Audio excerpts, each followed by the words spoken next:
poquito nada más, apenas esto para que hacer como un poco un pasaje, una introducción a lo que, digamos, vamos a ver.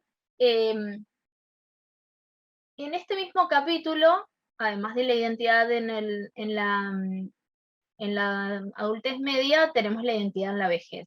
Porque obviamente todo lo que vimos antes va a ser como un poco la antesala a lo que después se va a empezar a replantear. Entonces, en este sentido, em, la, la vejez, ¿no? Empieza a tener o a implicar modificaciones. Ese paso del tiempo, después de los 60, 65, los 70 años, empieza a tener otra, otro peso desde las representaciones, otra significación, está marcado por también lo que los otros eh, van transmitiendo. Entonces, Yakut plantea que en nuestra cultura, Yakut es un psicólogo que es argentino, Salvareza también. Entonces lo bueno que tenemos es que su mirada siempre está puesta desde nuestra cultura, desde nuestra sociedad, entonces es bastante interesante, digo, porque nosotros, por ejemplo, si vemos desde el punto de vista de Erickson, que habló de la vejez también, y bueno, Erickson era un psicólogo que su gran mayoría, digamos, de tiempo de trabajo y de investigación estuvo centrado en Estados Unidos, y es una mirada capitalista, obviamente, muy parecida a la que podemos seguir teniendo hoy en día, pero digamos en los 60, los 50, 60, entonces es muy distinto. Pero bueno, estos autores, Salvarezza es un poco más antiguo que Yacoub es muy contemporáneo, pero está bueno esto de que tengamos una mirada de autores que están hablando de nuestra cultura, de nuestra sociedad, eh, entonces plantearlo desde ese lugar está interesante. Bueno, en nuestra cultura el envejecimiento implica ciertas modificaciones en diferentes tipos de niveles, podríamos decirlo así, porque es como diferentes aspectos que vamos a tener que, o nos vamos a encontrar con modificación. Uno de ellos es en la lectura que el otro hace sobre el sujeto envejecido o por envejecer. Y esto es lo que hablábamos antes. ¿Cuál es la lectura que hace el otro? Esa lectura es una lectura positiva, es una lectura negativa. Envejecer está visto como algo más relacionado a la sabiduría, más relacionado a la experiencia, a lo positivo, al saber, de diferentes formas, ¿no? Al conocimiento solamente formal, sino a ese cúmulo de experiencias, o está visto desde una manera negativa, eh, asociado tal vez a la enfermedad, a lo desechable, a, no sé, a lo que no quiero llegar, a lo que ignoro, ¿no? Lo que, cómo el otro me ve y cómo el otro me significa. Obviamente va a haber cambios y modificaciones en los aspectos físicos. Hablaba la compañera hace un rato y decía, bueno, yo a los 50, obviamente en comparación a mi mamá, soy y lo percibo y lo vivencio de una manera totalmente distinta. Eh, y posiblemente de acá en más, todos tus años, los años que vengan, los vas a vivenciar distintos. Pero la realidad es que en algún momento, más allá de que uno se pueda sentir joven, ¿no? Digo, está también qué significa ser joven, ¿no? Pero digo, uno se pueda sentir que es funcional, que puede hacer las cosas que les gusta, que puede, eh, digamos, desempeñarse en las tareas cotidianas de una manera adecuada, no necesita quizás tanto ayuda, va a llegar a un momento en el cual quizás eso va a disminuir, porque obviamente que no vamos a tener físicamente las mismas características que lo teníamos a los 50 o a los 60. Entonces, en este sentido, también el aspecto físico se hace distinto, pero acá también incluye esta cuestión de, bueno, tener más arrugas, tener canas, estas cuestiones que veníamos charlando, cómo se vivencia eso, cómo eh, digamos, cada persona lo va transitando y está relacionado también a lo anterior. Eh, Esto, obviamente, va a repercutir en la representación de mi identidad, de mi sí mismo, de cómo yo me siento, me considero, me pienso. Vuelvo a tomar lo que decía la compañera. Uno se puede decir, "Oh, bueno, pero yo estoy súper vital, estoy joven, tengo proyectos, hago cosas y no me siento vieja", ¿no? Entre lo que comúnmente mi cultura considera viejo. Em, Aunque uno, a ver, viejo en la connotación negativa, obviamente que no sería bueno que nadie se sienta. Pero, pero las representaciones de mí sí mismo, en relación a lo que veníamos hablando, ya desde la mediana edad vamos a empezar a tener algunos replanteos en respecto a mi identidad. En la relación de la cantidad de tiempo vivido y por vivir, esto yo les decía hace un rato, es algo que a nivel emocional, a nivel psicológico, representa un cambio. Cuando uno es más chico, eh, vuelvo a decir, inconscientemente, el psicoanálisis dice, inconscientemente somos infinitos, no está puesta la mirada en que esta vida se termina, que es finita, que tenemos un tiempo, podrá ser más, menos, no sabemos, pero tenemos un tiempo. En cambio, cuando uno se acerca a la vejez, uno está transitando ese momento, es real que sabemos que las expectativas de vida no son infinitas, que las expectativas de vida podemos vivir 105 años, podemos tal vez, pero no es la norma, no es lo común, lo cotidiano, lo que sucede siempre. Ahora, es verdad que hoy una persona puede llegar a los 90 años con muchísima mayor facilidad que lo que sucedía en los 50 o en los 60. Entonces, hay cuestiones que tienen que ver con la relación de tiempo vivido y tiempo por vivir, que se fue modificando, pero que es real que cuando uno está en la vejez empieza a ser más la cantidad de tiempo vivido que la que queda o resta por vivir. Ahí dependerá de cómo uno represente eso, cómo uno lo puede vivenciar o si lo siente eso como limitante, como angustiante, o si lo, digamos, lo considera, lo acepta, lo incluye, pero no lo predetermina, o sea, este, no es algo que uno lo tome y le genere algún tipo de estancamiento, ¿no? De decir, bueno, no hago más proyectos porque ya está, me quedo acá esperando que llegue mi día. Eso, lo que dijo la compañía hace un rato de, bueno, sentirse con recursos y sentirse es muy importante. Y esto algo lo plantea eh, Salvareza. eh, la funcionalidad, sentirse funcional, sentirse activo. Y Jacob algo también lo dice desde las diferentes teorías para ver y leer la vejez. Vuelvo a esto y avanzo un poquito. En la relación del sujeto frente a ideales socialmente, o sea, socialmente valorados o altamente valorados, o sea, sociales altamente valorados. Y acá está en relación a algunos ideales como respecto a la belleza, como respecto a la salud, lo que se considera salud, em, con respecto al trabajo, a la utilidad, a ser útil en lo social. Eso depende de cada entorno, cada sociedad, cada cultura.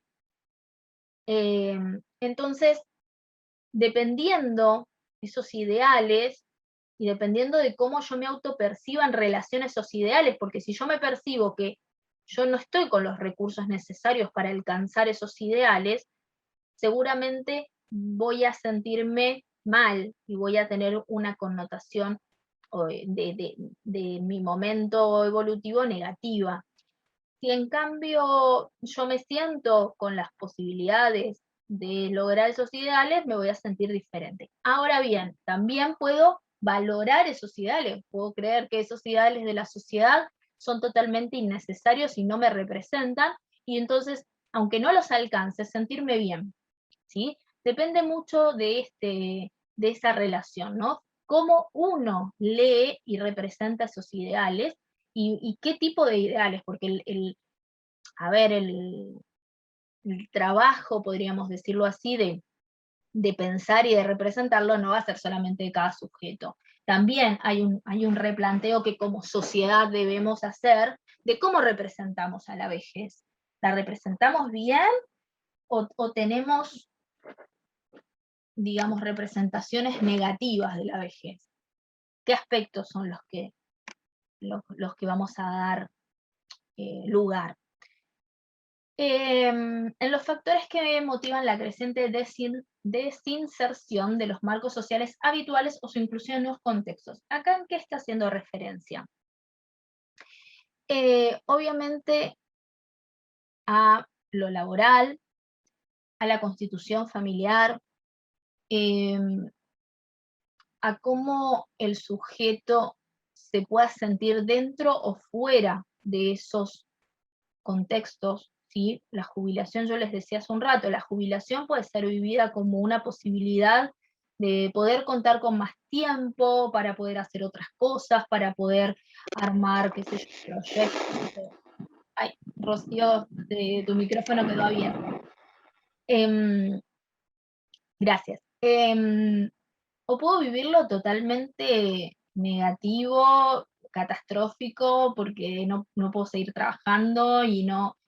eh, entonces, ahí dependerá de cómo se sientan. Y lo mismo esto en cuanto a la constitución familiar, porque esto que yo les decía que pasa en la mediana edad de las inclusiones de nuevos integrantes, la realidad es que, a ver, em, a medida que la familia, digamos, los hijos van creciendo, van formando sus propias familias y esos hijos, o sea, son los nietos de la persona, van creciendo, también se va haciendo quizás más reducido ese contacto social que se tiene con la familia, ¿no? Porque viven lejos, porque están en otra etapa de su vida, con otros intereses, y quizás no están pasando tanto tiempo en contacto con los abuelos, los padres lo mismo, porque por ahí quizás los padres de esos hijos, digamos, los hijos de la persona que está en la etapa de la vejez, tal vez están trabajando, entonces también quizás quedan más excluidos de las actividades familiares, tal vez porque viven en otro lado y los hijos no se pueden hacer cargo y nadie puede hacerse cargo, terminan incluidos en un contexto de geriátrico o de hogar. Eh, entonces eso también va a implicar variaciones en mi propia identidad, ¿no? Entonces, en este sentido, lo plantea Jakub. Y después va a haber modificaciones y cambios de lugar dentro de la cadena generacional. No es lo mismo pasar de cuidar a ser cuidado por mis hijos, mis nietos. Lo que implica también es esta cuestión de permitir al otro cuidarme, ¿no? Más si fue una persona muy independiente, empezar a aceptar ser cuidado por, a empezar a tener en cuenta al otro, a tener que eh, contar con el otro para, es un cambio muy, muy importante. Y también depende mucho cómo el otro, o sea, aquel que cuida, eh, permite esa transición, porque digo, Mm, a ver cómo lo explico. No es fácil cuando uno ha sido siempre el que ha cuidado, a que de golpe tenga que ser cuidado por el otro.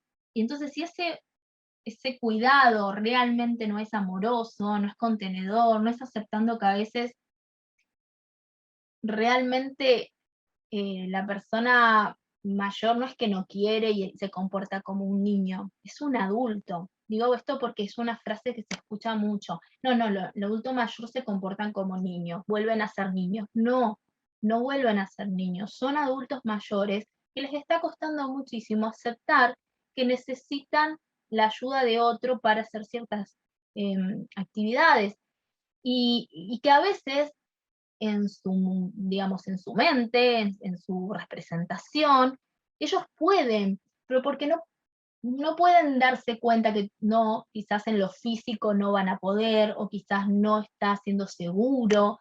Y eso no quiere decir que sean un niño o una niña. Quiere decir que están pasando un proceso de readaptación de su propia realidad y de que su identidad está cambiando con eso, porque realmente tienen que adaptarse a que ahora voy a depender de un otro. Y eso implica tener paciencia como adulto, como joven que está cuidado digamos, cuidando al adulto mayor, de tener paciencia, de poder aceptar y entender que el otro es un sujeto con una vivencia y que de golpe necesita cambiarlo, cambiar esas vivencias y tener que aceptarlo, o sea, y realmente en su identidad es un golpe bastante importante. Bueno, y cambiar ese cambio en la cadena generacional también a veces tiene como esa connotación negativa de social, ¿no? De restarle valor cuando estamos en la vejez, a lo que venga de la vejez, ¿no? A que como obviamente las personas cuando nos acercamos a la vejez nos va a costar muchísimo más cambiar, no digo todos, pero en algunas cosas quizás nos va a costar mucho más cambiar nuestra forma de pensar, no, quizás no seamos tan flexibles como en otro momento, o estemos em, como más, me acuerdo del chiste, el chiste digo yo, la parte del capítulo de Los Simpsons, que Homero escuchaba una música y el papá le dice, que no me acuerdo ahora la frase porque yo nunca me acuerdo tal cual, pero que le dije que lo que antes era onda ahora no es una onda y algo así. Y el papá le dice, te va a pasar a vos. Y bueno, porque es así, o sea, cuando vamos creciendo nos damos cuenta que lo que antes a nosotros nos parecía súper interesante, ya las generaciones actuales no le está pareciendo y nos cuesta mucho más cambiar. Entonces, y entender y comprender a las nuevas generaciones, aceptar esos cambios, porque no solo que nos volvemos un poco más rígidos, que nuestra sociedad es más rígida de lo que va a ser las sociedades que van a venir, las sociedades, las generaciones que van a venir.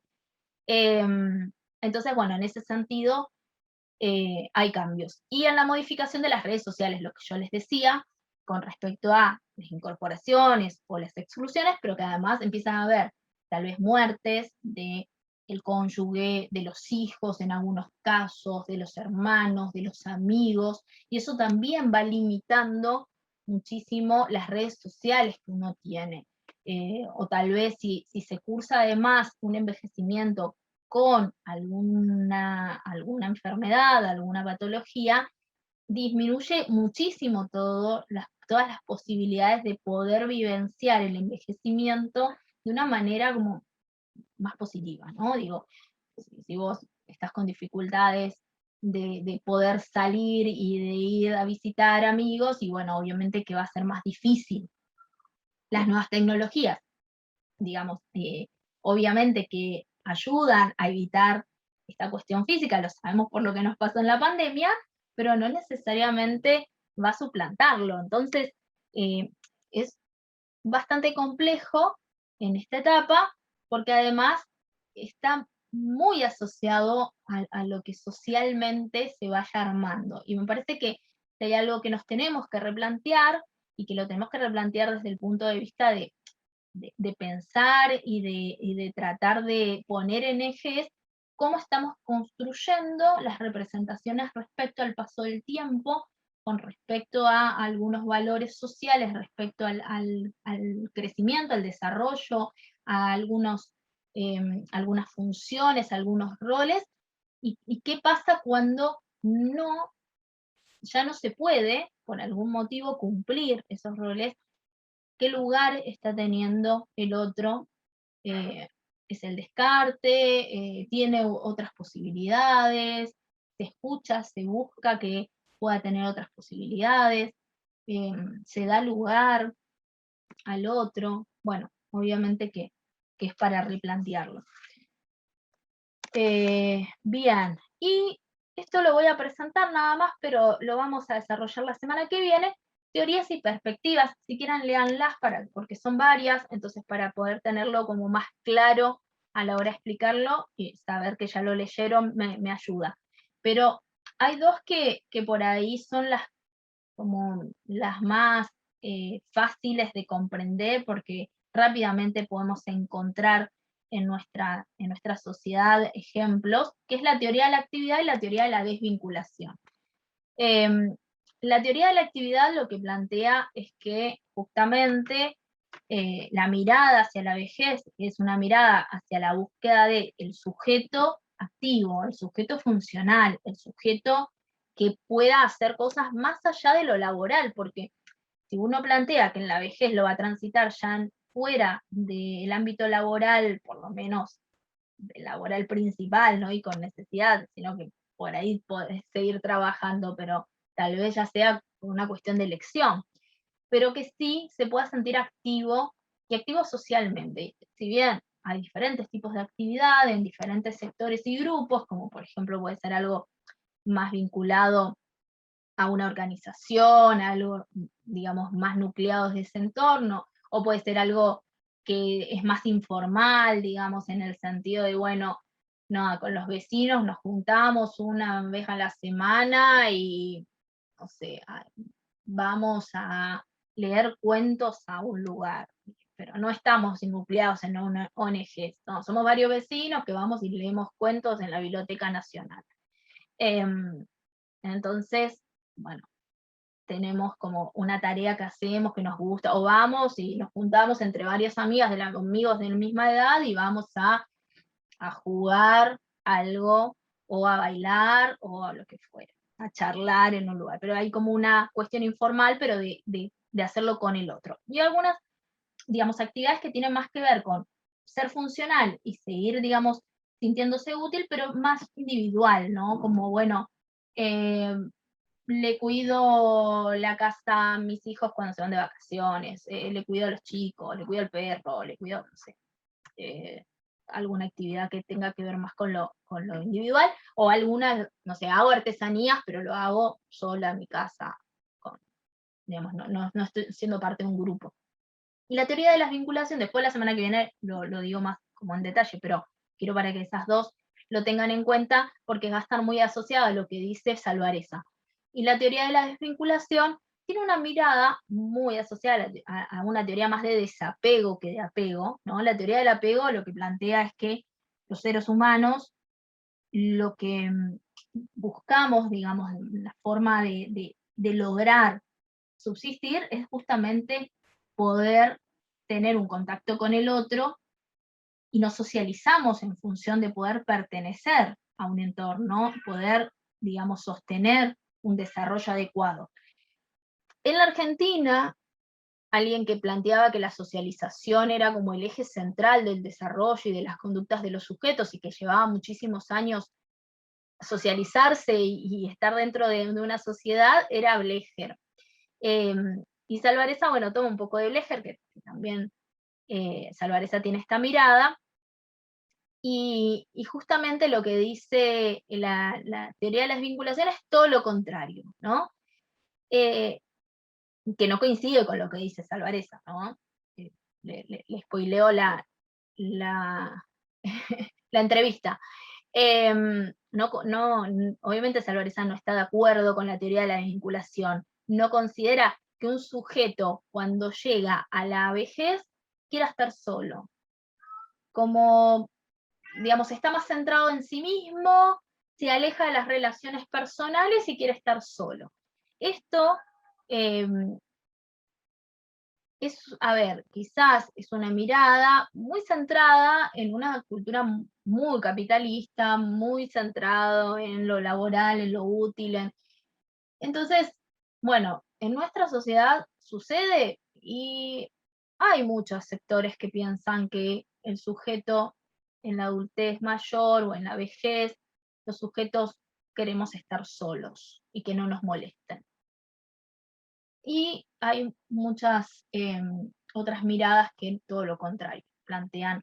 A mí me parece que lo interesante de esto y de poder pensar esto es que muchas veces estas miradas están detrás, algunas de estas miradas, y principalmente esto de la teoría de la vinculación, atrás de políticas públicas, digamos, y políticas que se aplican en relación a la vejez.